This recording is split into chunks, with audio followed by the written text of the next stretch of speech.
Bismillahirrahmanirrahim. Assalamualaikum warahmatullahi wabarakatuh. Alhamdulillahi rabbil alamin.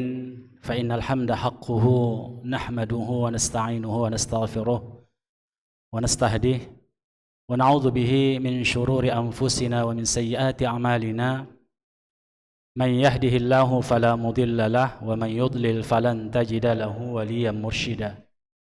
Wa asyhadu an la ilaha illallah wahdahu la syarika lah. Wa asyhadu anna Muhammadan abduhu wa rasuluh alladzi la nabiyya wa rasula ba'dah. Allahumma salli wa sallim wa barik ala nabiyyina wa habibina wa qudwatina sayyidil mursalin Muhammad ibn Abdullah sallallahu alaihi wasallam wa ala alihi wa ashabihi wa man tabi'ahu bi ihsanin ila akhiril anam. Allahumma arinal haqqa haqqan warzuqna ittiba'ah wa arinal batila batilan warzuqna jitinabah.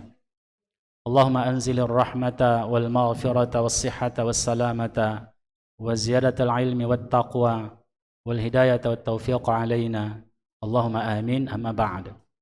Ikhwah yang dirahmati Allah Subhanahu wa taala, alhamdulillah kita mensyukuri karunia yang betapa besar Allah berikan kepada kita.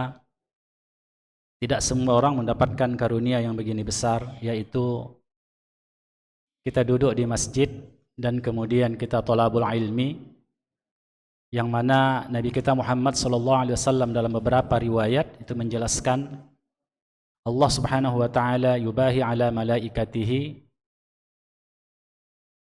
membanggakan kita kepada para malaikatnya, yakni orang-orang yang belajar, thalabul ilmi, orang yang zikir.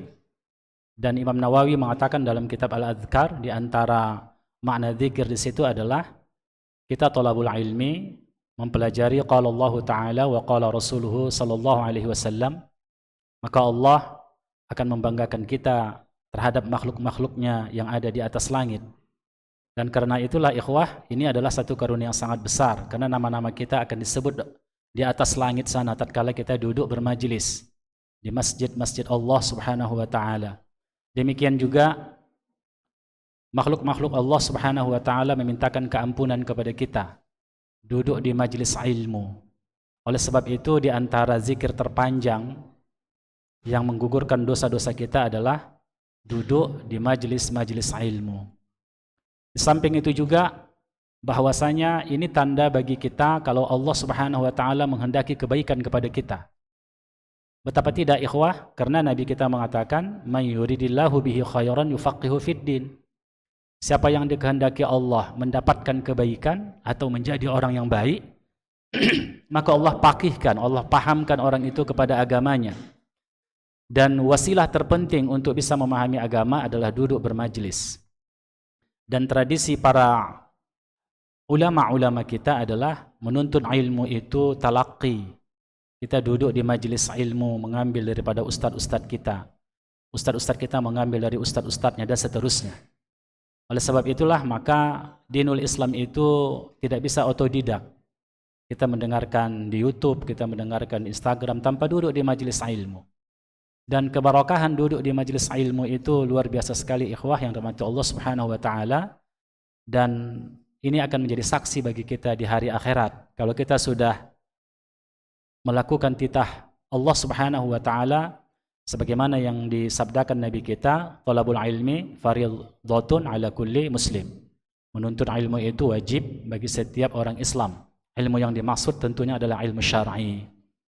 Baik, kita akan lanjutkan pembahasan kita. Kita sudah bahas tentang perang Badar. Dan perang Badar itu dimenangkan oleh kaum muslimin.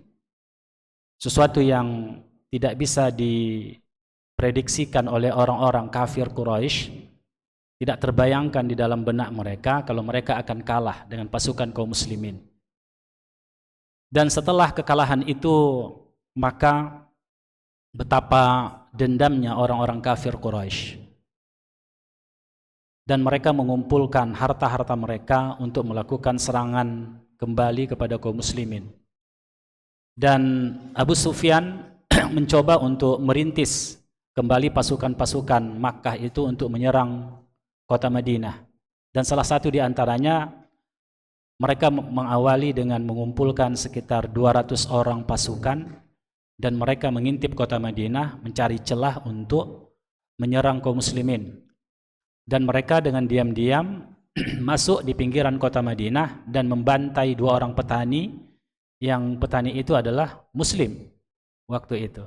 Dan akhirnya mereka kembali ke Makkah. Oleh Rasulullah SAW dapat informasi, maka beliau serta-merta mengumpulkan pasukan dan mengejar pasukan Abu Sufyan. Tapi mereka sudah sampai di kota Makkah. Maka pasukan Rasulullah kembali ke kota Madinah. Dan ketika kembali ke kota Madinah, disitulah awal mula Nabi melakukan perayaan Idul Adha setelah pulang dari peperangan itu. Dan di sini kita akan bahas nanti sedikit, yaitu catatan-catatan sejarah yang berhubungan dengan Idul Adha. Baik ikhwah rahmati Allah Subhanahu wa taala, ada satu hal yang perlu kita sadari, bahwasanya penetapan hari raya di dalam umat Islam, hari raya itu dalam bahasa Arab disebut Aid. Maka kalau Idul Fitr dikatakan Idul Fitr. Ada Idul Adha. Dan jamaknya disebut A'yad. Artinya hari-hari raya, hari-hari perayaan. Oleh sebab itulah maka kita katakan Idul Adha. Ya, ini sedang beberapa hari lagi ya, kita akan merayakannya. Ada satu kaidah yang harus kita pahami, bahwasanya perayaan A'yadu fil Islam, perayaan-perayaan yang dilakukan oleh umat Islam, yang itu dihubungkan dengan dinul Islam, dihubungkan dengan agama Islam, itu harus berdasarkan pada nas. Kita membuat satu perayaan itu yang dihubungkan dengan dinul Islam, syariat Islam, itu harus berdasarkan nas.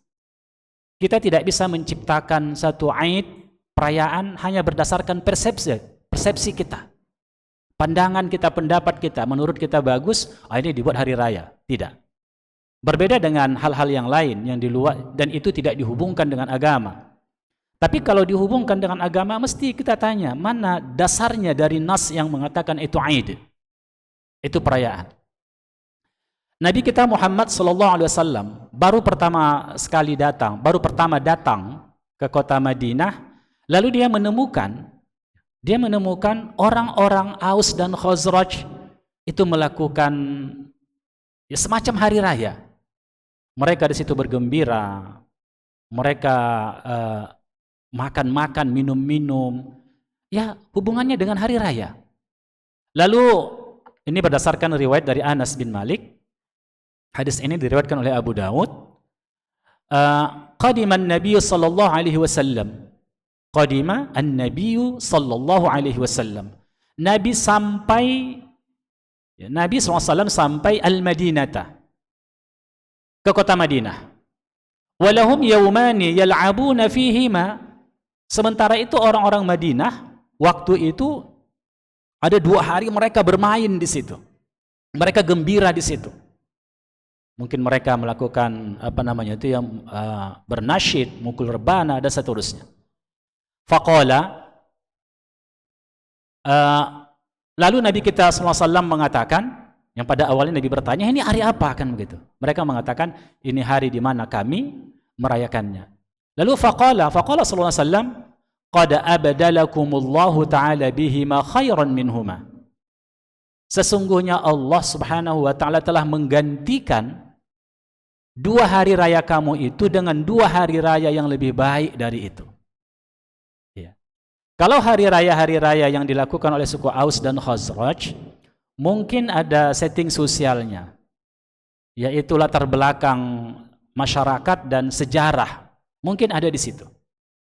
Tapi tak ada hubungannya dengan taqarrub ilallah. Tapi kalau hari raya umat Islam itu selalu dihubungkan dengan taqarrub ilallah, mendekatkan diri kepada Allah. Maka tidak ada kebahagiaan, kecuali kebahagiaan itu memang mendekatkan diri kepada Allah. Maka nanti kita akan melihat bahwasanya 2 hari raya itu puncaknya adalah salat Aid. Salat Aid, kemudian khutbah, kan begitu. Itulah puncaknya dari perayaan itu. Jadi ada hablum minallahnya. Jadi kebahagiaan itu dihubungkan dengan pendekatan diri kepada Allah Subhanahu wa taala. Beda kalau hari-hari hari-hari besar yang tidak dihubungkan dengan agama. Itu mungkin latar belakang sejarahnya adalah peperangan, mungkin menang dalam pertempuran, kemudian kemerdekaan dan seterusnya. Itu nggak dihubungkan dengan agama. Dan kalau perayaan di dalam Islam itu berhubungan dengan taqarrub ilallah, yaitu mendekatkan diri kepada Allah Subhanahu wa taala. Dan 2 hari raya itu selalu berdimensi sosial. Jadi ada hablum minallahnya, ada hablum minan nas. Contoh kasus, kalau Idul Fitr itu diawali dengan apa? 1 bulan lamanya kita mentazkiyatun nafs kita dengan siyam. Kita beribadah kepada Allah Subhanahu wa taala. Lalu itu ibadah pribadinya. Ibadah sosialnya apa? Allah wajibkan kita untuk mengeluarkan zakat fitrah, berbagi dengan orang-orang miskin. Jadi hari raya itu adalah hari raya membahagiakan semua pihak. Kalau Idul Adha, demikian juga diawali dengan puasa, yaitu 9 hari kita puasa. Mulai tanggal 1 sampai tanggal 9, tanggal 10 itu imsak. Kan begitu kan? Walaupun tidak diwajibkan, tapi ini adalah amalan para sahabat, amalan para salafus salih. Puasa 9 hari itu. Dan ikhwah, makna hari raya itu kan baru berkesan bagi kita, baru tanda petik ya, bahasa kita kan sensasi kan begitu hari itu ketika apa? Ketika diawali dengan puasa. Kenapa? Kalau sama sajanya kita hari raya sebelumnya kita nggak berpuasa, makan juga kan begitu. Makan juga, minum juga, jadi nggak ada sesuatu yang terasa istimewa. Tapi kalau diawali dengan puasa kan begitu, baru pada harinya itu kita hari raya, berbeda nuansanya kan begitu. Sebelumnya kita puasa, akhirnya kita berbuka. Jadi diawali dari itu. Dan juga pada Idul Adha itu diawali dengan ibadah haji. Dan seterusnya adalah ibadah sosialnya itu menyembelih kurban. Menyembelih kurban. Nanti akan kita singgung sedikit ya tentang bagaimana sebenarnya menyembelih kurban itu. Baik ikhwah, kita akan melihat catatan sejarah karena kita kaji tarikh ya, maka kita tidak fokus pada hukum tapi membahas tentang sejarah. Jadi hari raya itu sebagaimana yang diriwayatkan dari ibu kita Aisyah ya, itu menunjukkan sebuah kegembiraan. Jadi suatu ketika Rasulullah SAW masuk ke rumahku, kata ibu kita Aisyah, dakhala fi baiti. Sementara 2 pembantu wanitaku, kata ibu kita Aisyah, itu sedang bernyanyi pada hari raya itu, bernyanyi. Dan Nabi berbaring di tempat tidur dan memalingkan wajahnya dari nyanyian itu. Karena memang Nabi kita nggak suka nasyid. Karena kecintaan kepada nyanyian itu akan mengambil ruang di dalam hati kita menafikan Al-Quran. Kalau kita sudah mendengarkan nyanyian-nyanyian, udah terpaut hati kita di situ, bagaimanapun pasti akan mendegradasi, mengurangi kecintaan kita kepada ayat-ayat Al-Quran. Jadi ketika dibacakan ayat Al-Quran kurang syahdu menurut kita. Karena musik itu lebih enak lagi kan begitu. Notasinya, ada lagi gendangnya kan begitu. Ada lagi gitarnya, ada pianonya. Akhirnya mengambil relung dalam hati kita. Yang seyogyanya itu dipenuhi oleh Al-Quran, tapi diambil oleh ruang itu oleh nyanyian. Maka Nabi dia berbaring, dia palingkan wajahnya dari nyanyian dan musik itu. Kemudian ikhwah, lalu Abu Bakar masuk. Abu Bakar kan ayah dari Aisyah, mertua Nabi. Dia masuk ke rumah anaknya. Dan di situ ada Rasulullah SAW. Lalu apa kata Abu Bakar? Ini adalah seruling setan di hadapan Nabi, yaitu Rasulullah SAW. Itu dikatakan Abu Bakar kepada 2 orang pembantu Aisyah itu. Ini adalah seruling setan. Jadi setelah Rasulullah lengah, mendengar ya, Rasulullah mendengar apa yang dikatakan oleh Abu Bakar, lalu Nabi mengatakan, biarkanlah mereka. Karena ini adalah Aid, ini adalah hari raya. Jadi Nabi mengatakan ada rukhsahnya. Karena itu hari kegembiraan yang di luar hari itu tidak diperkenankan kita untuk bernasyid, ya kan? Dengan apa namanya itu dub, ya. Tetapi pada hari raya itu diperbolehkan. Jadi ada yang beberapa diperbolehkan. Pertama itu walimatul urush, hari pernikahan. Ya. Dan yang kedua pada hari raya. Dan hari raya itu hanya 2 hari. Kita hanya hari raya itu sampai seminggu kan begitu. Yang disebut Aid itu 1 hari. Ya kan? Makanya hari kedua pada Syawal itu kan kita boleh berpuasa karena dia bukan Aid lagi. Aid itu 1 hari. Makanya Nabi mengatakan abdalakum.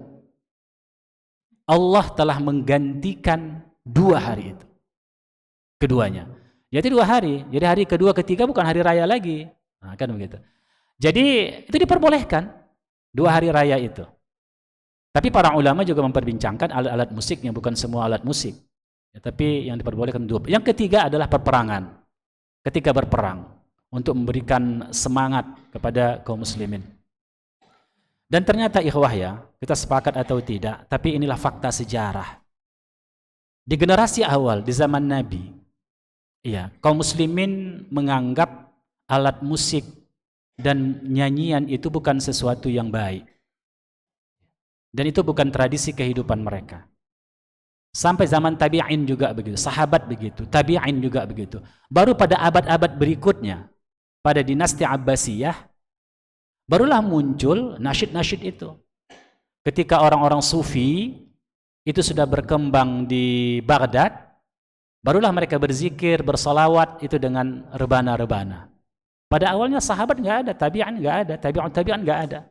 Pada generasi Abbasiyah barulah muncul itu.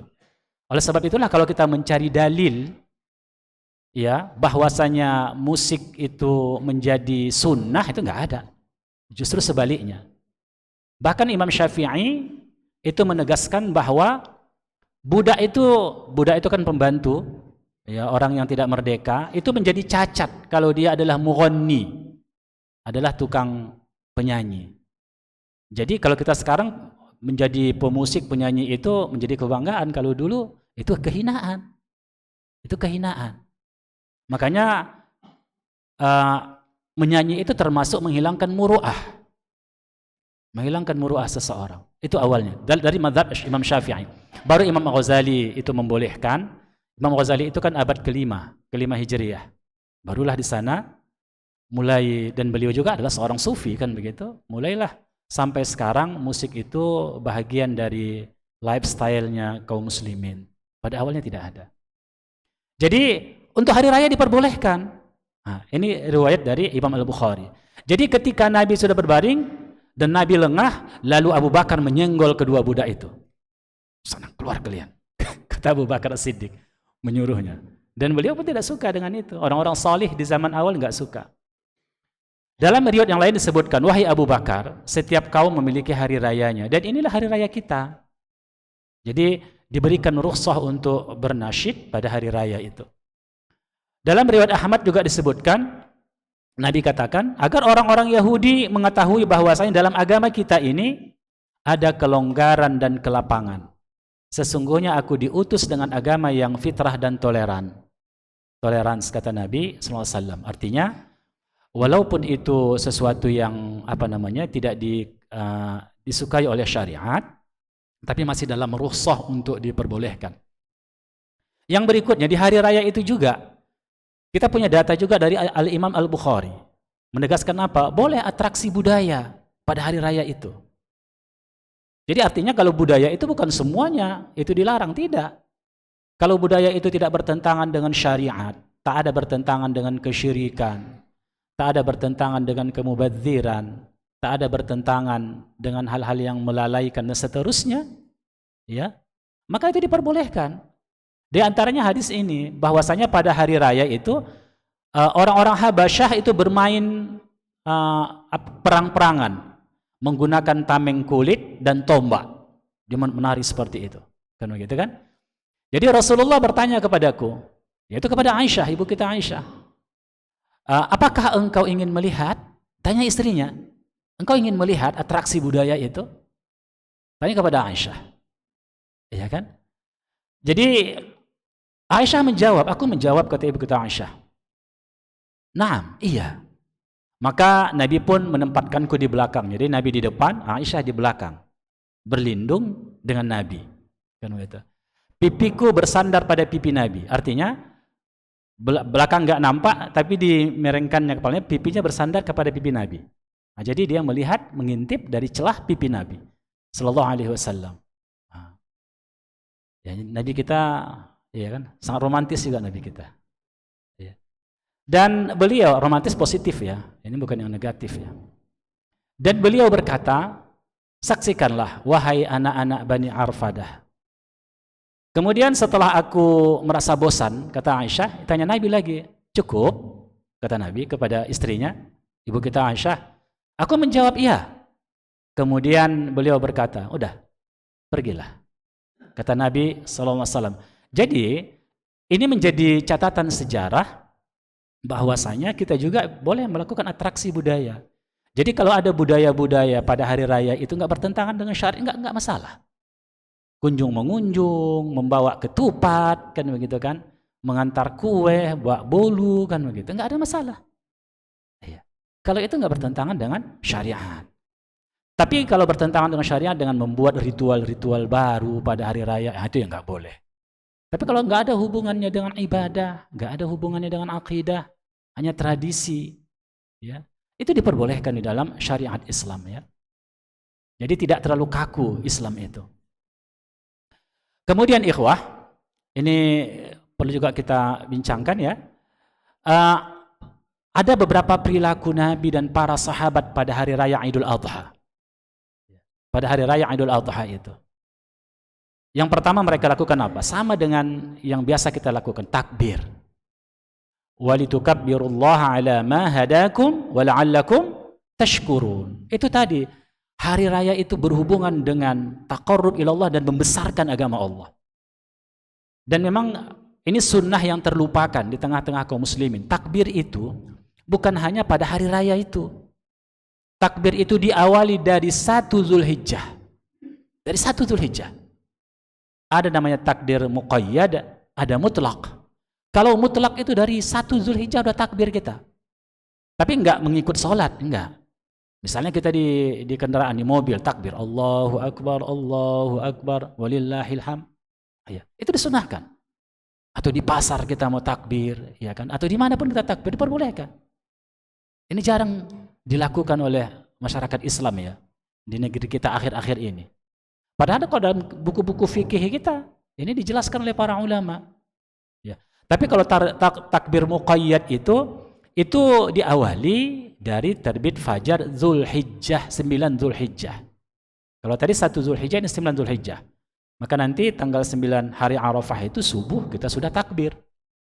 Ba'da salat muqayyad. Walaupun di sini ada perbedaan pendapat para ulama, tapi jumhur ulama mengatakan ini ittiba' lis-shalah bisa. Jadi habis salat itu takbir.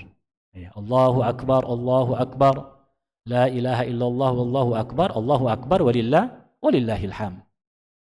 Kemudian ikhwah yang rahmati Allah Subhanahu wa taala, apalagi amal yang dilakukan oleh Nabi dan para sahabat ketika hari raya Idul Adha itu, ini riwayat dari Ali ibnu Abi Thalib dalam kitab Musannafnya Ibnu Razzaq. Kana Ali yaghtasilu yaumal fitr wa yaumal adha wa yaumal jum'ah. Itu Ali bin Abi Thalib. Itu kalau hari raya Idul Fitr, dia sebelum ke tempat sholat, dia mandi dulu. Hari raya Idul Adha juga begitu, dia mandi dulu. Makanya nanti mau berangkat ke masjid, itu sunnahkan mandi. Sunnahkan mandi. Ya. Kalau disunnahkan mandi, berarti kalau tak mandi makruh. Apalagi kalau badannya udah berkeringat pula kan. Nah, ini musim panas, tidur pun berkeringat kita. Iya kan? Nah, jadi tentu kita tidak mencium karena udah terbiasa dengan aroma kita, tapi orang di samping kiri kanan kita sudah gelisah kan begitu, sudah gelisah. Sering bersin, sering batuk-batuk dia kan. Kenapa? Karena aroma tubuh kita. Jadi maka disunahkan mandi kita, sunahkan mandi. Hari Jumat juga begitu. Bahkan sebagian ulama ada yang mewajibkan mandi Jumat itu ya. Ada yang mewajibkan. Dan kebiasaan Ali tersebut dalam rangka mencontoh Nabi sallallahu alaihi wasallam. Yang berikutnya pakaian terbaik. Ini dari Abdullah ibnu Umar. Ya. Anna Abdullah ibnu Umar kana yalbisu ahsana thiyabihi fil aidain. Abdullah bin Umar itu biasa memakai pakaian terbaiknya pada 2 hari raya, Idul Fitr, Idul Adha. Bukan pakaian baru, bukan jadid, tapi ahsan. Nah itu bedakan ya. Jadid belum tentu ahsan kan begitu kan? Tapi kalau ahsan juga tidak dipastikan jadid. Artinya pakaian terbaik kita, apa pakaian terbaik? Karena itu hari raya, bedakan pakaian kita dengan pakaian ke kantor, pakaian kemana-mana dengan pakaian untuk sholat Aid itu. Ya kalau bisa baru, mengapa tidak kan begitu? Alhamdulillah.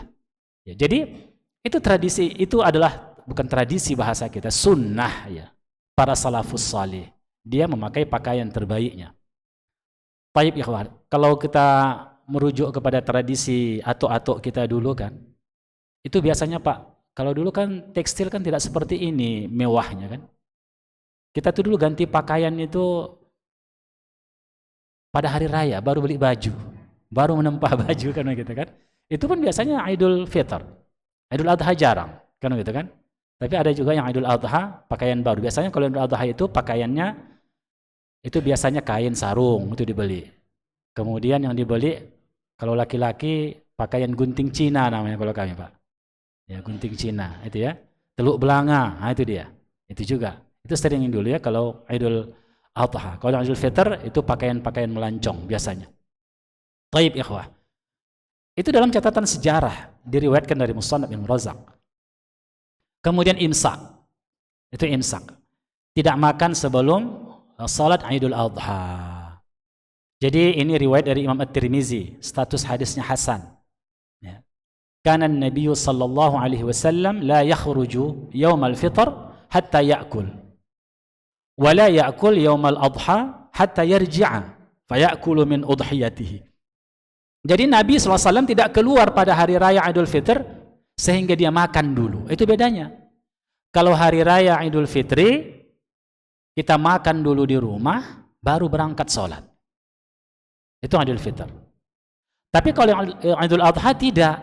Jangan makan dulu sebelum kita selesai sholat. Dan Nabi memakan sembelihannya. Makanya menyembelih itu ya agak cepat kan. Coba bayangkan kalau kita selesai menyembelih pukul 4 baru makan pukul 4. Saya rasa itu sudah pingsan nih Pak ya. Jadi setengah pingsan paling tidak. Jadi yang dimaksud di sini adalah sehingga selesai, para ulama mengatakan salat Idul Adha. Dulu biasanya ya Pak ya. Tapi sekarang nggak menjadi tradisi saya lihat lagi. Itu biasanya kalau saya dulu khutbah Idul Adha, termasuk dulu di apa ini? Ada masjid ke bawah itu dulu. Daerah-daerah situ. Kita tuh khatib itu dan jamaah habis salat itu diajak ke rumah.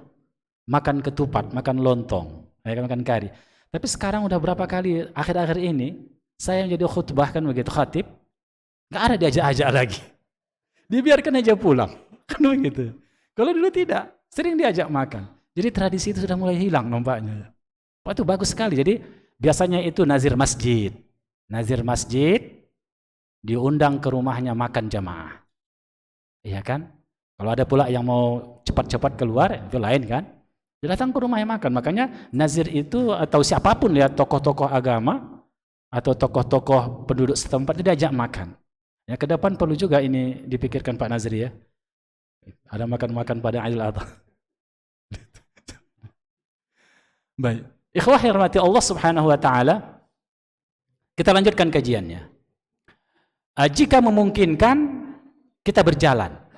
Jadi ke masjid itu walaupun kita baru kereta baru Pak, baru sepeda motor baru dibeli, kan begitu, model yang terbagus ya, terbaik, terbaru. Tetap juga kita disunnahkan untuk berangkat ke tempat sholat itu dengan berjalan kaki. Ya, dengan berjalan kaki. Ya. Jadi Nabi SAW bersabda, minas sunnati an yakhruja ilal aidi masyian. Afwan, ini bukan dari Nabi tapi dari Ali ibn Abi Thalib ya. Hadis riwayat At-Tirmizi. Dan di antara sunnah bahwasanya dia keluar untuk salat Aid itu masyian, berjalan kaki. Ya. Kalau macam Pak Samir ini ada di depan, bisa berjalan itu kan? Berjalan kaki. Tapi kalau pula udah sampai 2 kilometer berjalan, terasa juga itu kan. Jadi dilihat kondisinya. Jangan gara-gara mengambil sunnah itu akhirnya dapat musadat kan begitu. Tapi kalau jarak-jarak yang dekatnya, yang sederhana, itu berjalan kaki disunnahkan. Baik. Kita lanjutkan. Kemudian salat itu sebenarnya bukan di masjid, salat Aid itu. Tapi di mana? Di tanah lapang. Di tanah lapang. Kenapa? Agar bisa orang-orang yang haid ya itu ikut mendengarkan khutbah Jumat. Karena sebahagian dari ulama madhab dan para ulama-ulama kita, muhakkik, itu mengatakan bahwasanya kalau orang-orang sedang haid kan tak boleh duduk di masjid. Ya, yang boleh ubur saja, melintas, duduk enggak boleh. Jadi oleh sebab itulah maka wanita-wanita yang sedang haid enggak bisa datang. Kecuali dalam mazhab yang lain membolehkan kan begitu. Tapi ada perintah dari Nabi kita, amarana an nukhrija al-hayd al-huyyad. Ya. Yaumal aidaini wa zawatal khudur. Ya. Bahwasanya kami diperintahkan untuk mengeluarkan, artinya membawa keluar wanita yang sedang haid pada 2 hari raya itu. Juga garis-garis pingitan itu dibawa keluar ke tanah lapang, ke sahara, ya, ke tanah lapang, musalla. Dan itu sunnahnya. Ya. Jadi kalau nanti ada pelebaran kita ini nanti ya kan, bagusnya di sana. Kecuali hujan, kalau hujan nggak bisa. Tapi kalau kita di sini nggak ada tanah lapang kita kan, ini yang paling lapang kan begitu kan, maka sholatnya di sini kan begitu. Ya. Tapi kalau ada alternatif, kita di tanah lapang. Dan begini, Islam itu ibadah itu sekalipun itu memiliki perekat sosial. Bagaimana caranya? Biasanya kan kalau di kampung-kampung itu masing-masing orang mendirikan musalla, tempat salat, masjid, kan begitu kan? Kabilah ini mendirikan ini masjidnya, yang ini masjid, yang ini masjidnya. Maka ada pertemuan setiap hari. Apa itu? Salat wajib. Maka setiap laki-laki kan datang ke masjid. Kalau kita dalam mazhab al-Imam Asy-Syafi'i ada 2 pendapat yang menurut Khatib Asy-Syarbaini. Satu pendapat mengatakan itu fardu kifayah, salat berjamaah. Yang satu lagi mengatakan sunnah muakkadah. Tapi dalam mazhab yang lain itu dikatakan wajib hukumnya. Dan kalau kita lihat praktek Nabi nggak pernah meninggalkan salat berjamaah ketika dia berada di Madinah. Salat berjamaah. Jadi ini merekatkan, maka kita tahu siapa jamaah yang ada di masjid itu. Karena setiap waktu kita salat berjamaah di masjid itu merekatkan solidaritas kita. Maka tahu kita siapa tidak hadir kemana beliau. Mungkin safar, mungkin sakit. Ya kan? Dan kita bisa memenuhi kewajiban kita untuk mengunjungi orang sakit kan begitu ya. Baik, itu yang pertama. Setiap sepekan sekali hari Jumat itu bertemu di Masjid Jami'. Di masjid tempat di situ dilakukan salat Jumat. Maka setiap kabilah, setiap kampung bertemu di situ. Macam kami di kampung dulu Pak, ada musola-musola nama sebenarnya masjid tapi tidak jami' dilakukan salat Jumat. Ya kan? Maka semua masjid tutup. Yang di pinggir kampung semua tumpah ke masjid itu. Salat berjamaah di situ. Makanya tidak serampangan mendirikan masjid. Waktu dulu, kalau sekarang tidak ada duit bangun masjid, ada duit bangun masjid kan gitu kan. Dirikan salat Jumat. Akhirnya orang terpencar-pencar kan begitu. Kadang-kadang masjidnya pun tak penuh. 3 safnya. Besarnya Masya Allah. Di sana sudah ada masjid lagi kan begitu. Nah, jadi tidak begitu dalam tradisi Islam. Jadi ada yang menyatukan kita. Itu dalam 1 pekan. Kemudian setahun 2 kali itu kita bertemu di mana? Di tanah lapang. Semua masjid-masjid jami' itu bertemu di situ. Maka padat. Itu syiar. Ya, melimpah manusia di situ. Itu pada salat Aid. Ya. Baik. Dan sekali seumur hidup bertemu di mana kita? Di padang Arafah. Menyatukan kita semua di situ. Dan kemudian menyembelih kurban. Menyembelih kurban ini adalah ibadah orang-orang saleh. Mulai dari zaman Nabi Adam, Habil itu diterima kurbannya. Sampai Nabi Ibrahim, Nabi Ismail, kemudian nabi-nabi setelahnya disyariatkan untuk berkurban. Kurban itu bukan ibadah sekali seumur hidup, tidak. Dia sekali setahun. Tak boleh juga 7 kali setahun, 5 kali setahun, kan begitu. Tapi sekali setahun. Ya, itu berkurban. Bukan seperti sebagian kita, enggak berkurban, Bu. Enggak, udah tahun yang lalu. Udah setahun yang lalu atau 10 tahun yang lalu. Tidak. Kurban itu ibadah tahunan. Maka setiap tahun kita berkurban. Ya. Jadi ikhwah rahmati Allah Subhanahu wa taala, dan satu kambing untuk 1 orang, 1 lembu 7 orang, 1 onta 7 orang. Tetapi untuk nilai pahalanya ketika menyembelih itu kita bisa niatkan anni wa an ahli baiti. Sebagaimana Nabi ketika menyembelih kurbannya. Ini untukku, dariku ya Allah, dan dari ahli baitku, dari keluargaku. Jadi semuanya mendapat pahala. Di ahli bait itu siapa? Istrinya dapat, kalau ada mertuanya dapat di situ, kalau ada anaknya juga dapat, pembantunya juga dapat. Bahkan kalau diniatkannya juga ayahnya, ibunya juga dapat, karena bagian dari ahli baitnya yang sudah wafat itu. Makanya dalam mazhab Syafi'i kan salah satu pendapatnya, dan ini pendapat yang paling masyhur, apa itu? Kalau orang mati tidak bisa dikurbankan kecuali ada wasiat dari dia. Ada wasiat dari dia. Dan ada juga caranya lagi, apa itu? Jadi si anak itu menyembelih untuk kurbannya dan dia niatkan untuk ahli baitnya termasuk ayah dan ibunya. Maka masuklah di situ, dapatlah mereka pahala dari berkurban itu ya. Jadi enggak mesti semua di rumah itu berkurban, tapi kalau bisa enggak jadi masalah, bagus semua berkurban kan. Kemudian terakhir kembali berjalan untuk syiar. Jadi ketika kita berangkat itu berjalan, ya pulang tentu berjalan juga. Kalau tidak dari mana itu? Nyolong kereta pasti, nyolong mobil pasti kan gitu kan. Pasti dia berjalan juga, sunnahnya berjalan. Tapi ada perbedaannya. Kalau misalnya ada 2 jalan yang bisa ditempuh, berbeda jalan datang dan jalan pulang.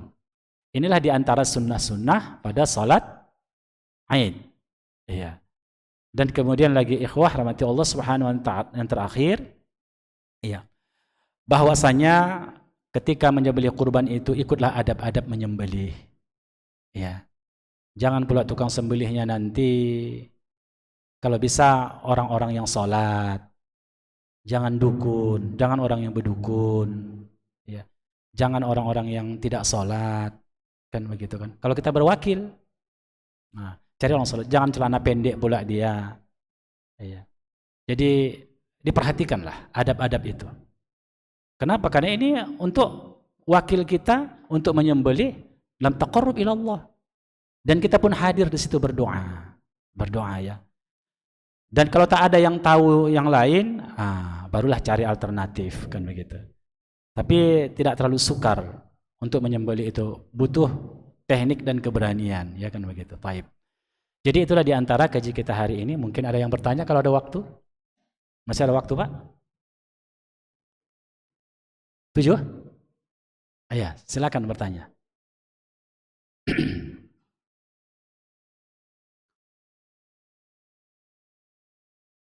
Ada yang ingin ditanyakan? Oh ya, tentang 10 hari ya. Tadi puasa termasuk puasa Arafah ya. Kalau nggak bisa kita puasa 9 hari, minimalnya tanggal 9 itu kita berpuasa. Usahakanlah berpuasa ya. Supaya ada perbedaan tanggal 9 dan tanggal 10 itu. Kalau tanggal 9-nya makan, tanggal 10-nya juga makan, ya apa bedanya kan begitu. Nggak ada sensasinya rasanya gitu kan. Kalau bicara sensasi, kalau bicara pahala, tentunya ya. Pahala yang luar biasa sekali. Iya, tadi saya ditanya oleh Pak Nazri ini pagi tadi. Bagaimana Ustadz tentang dosa jariyah? Ini dosa jariyah tadi. Mungkin beliau lupa menanyakan yang tadi ya. Baik. Iya, dosa jariyah itu ada. Kita sama dengan ada sedekah jariyah, ada pahala jariyah. Kalau kita mati terputus amal kita kecuali 3 itu. Yang menjadi jariyah dia anak yang saleh, ilmu bermanfaat, dan infak kita, wakaf kita. Dosa juga begitu. Nabi mengatakan man sanna fil islami sunnatan sayyi'ah. Siapa yang mempelopori ya satu kebiasaan yang buruk, yang haram, kana alaihi wizruha wa wizru man amila biha. Maka baginya dosa dan dosa orang yang mengamalkannya, karena dia sebabnya. Dan orang melakukan dosa itu disebabkan dia memberikan fasilitas atau dia memberikan ilmu, maka dia tetap dapat dosa, ya, dapat dosa. Demikian juga dalam hadis dijelaskan Imam Bukhari, kemudian Imam Muslim meriwayatkan, la tuqtalu nafsun zulman illa kana ala bini Adam al-awwal kiflun min damiha. Tidak ada satu jiwa yang terbunuh. Ingat ya, Qabil itu membunuh Habil. Dialah yang memulai tradisi pembunuhan. Ya. Tidak ada satu jiwa yang terbunuh secara zalim, melainkan anak Adam yang pertama kali membunuh akan mendapatkan dosa dari pertumpahan darah itu. Maka dia akan mendapatkan dosa, karena dialah yang merintis jalan pembunuhan, mengajarkan generasi berikutnya. Kemudian ikhwah yang mati Allah Subhanahu wa taala, di dalam surah Yasin Allah juga berfirman, ya, bahwa ada asar yang ditinggalkan oleh manusia dan diikuti oleh orang lain. Itu menjadi amal kebaikan baginya bisa, menjadi dosa juga bisa. Inna nahnu nuhyil mauta wa naktubu ma qaddamu wa atharahum wa kulla syai'in ahsaynahu fi imamin mubin. Sesungguhnya kami menghidupkan orang-orang mati dan kami menuliskan apa yang telah mereka kerjakan dan bekas-bekas mereka, jejak-jejak mereka yang diikuti, yang mereka tinggalkan. Dan segala sesuatu itu kami kumpulkan dalam kitab induk yang nyata. Jadi athar itu diikuti oleh orang.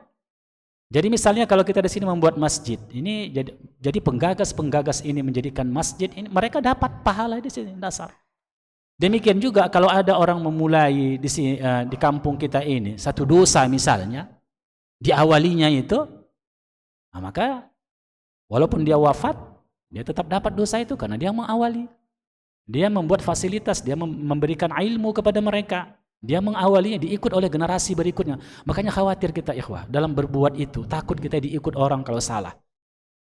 Makanya di antara dosa yang besar itu dosa yang dilakukan dengan terang-terangan. Kalau kita melakukan dosa dengan sembunyi-sembunyi, itu masih berdosa, memang haram ya, tapi tidak sebesar dosa orang yang melakukannya secara terang-terangan. Udah hilang hayanya, hilang malunya. Maka hati-hati dalam amal pun begitu. Makanya kalau tidak ada kita lihat contoh dari Nabi, jangan lakukan dan kita ajarkan. Kalau kita ajarkan berbahaya, diamalkan orang, ternyata tidak seperti yang disyariatkan, itu berbahaya bagi kita. Kalau diamalkan orang nanti berikutnya. Gitu kira-kira Pak Nazri, ya banyak sekali dalil sebenarnya, tapi cukuplah itu barangkali bagi kita. Ya baik. Demikian juga nanti kalau kita begini, kita kan mungkin membeli benda barang, kita tinggalkan bagi anak-anak kita. Kalau benda-benda itu bisa melakukan dibuat untuk kemaksiatan, ya hati-hati. Sebelum kita mati musnahkan itu. Makanya kita khawatir ini membelikan HP kepada anak-anak ini sebenarnya. Iya kan? Khawatir juga kita kadang-kadang. Iya kan? Kenapa? Takut kita dipergunakan mereka karena lebih banyak yang tak elok daripada yang eloknya kan begitu.